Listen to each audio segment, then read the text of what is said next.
বিসমিল্লাহির রহমানির রহিম।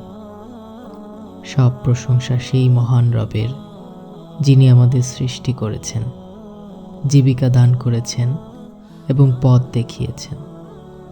আজকের এই ভিডিওতে আমরা আলোচনা করব একজন বান্দার তার রবের কাছে আত্মপ্রকাশের অনুভূতি এবং দুয়ার বিশেষ আবেদন। হে আল্লাহ, আপনি সর্বশক্তিমান। আপনার দরবারে আসার মতো আমলের কোনো পুঁজি আমার নেই, তবু আজ আমি আপনার কাছেই আমার সকল কষ্ট, সকল দুঃখ প্রকাশ করতে এসেছি। রব্বানা, আপনিই আমাদের সৃষ্টিকর্তা।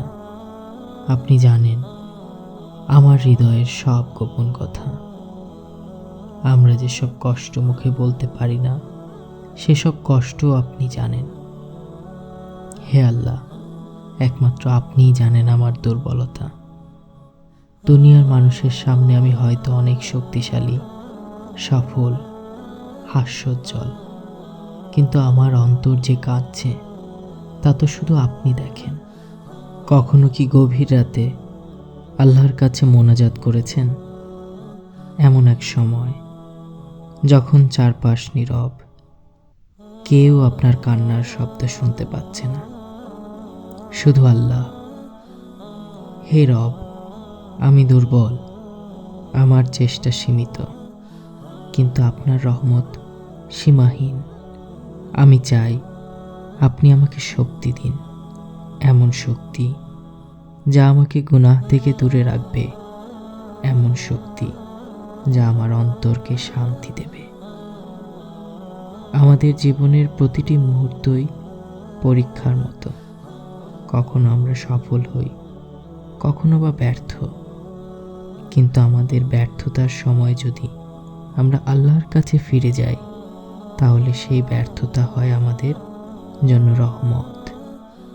হে আল্লাহ, আপনার দরবারে আমার কোনো দাবি নেই, শুধু একটি প্রার্থনা। আমাকে মাফ করে দিন, আমাকে মাফ করে দিন।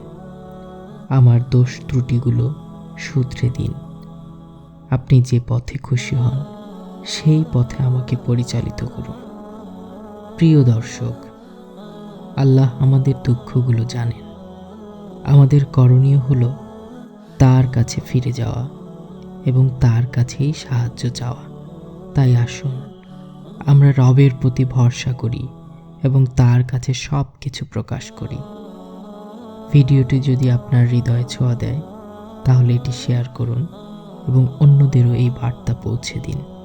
আসসালামু আলাইকুম ওয়া রাহমাতুল্লাহি ওয়া বারাকাতুহু।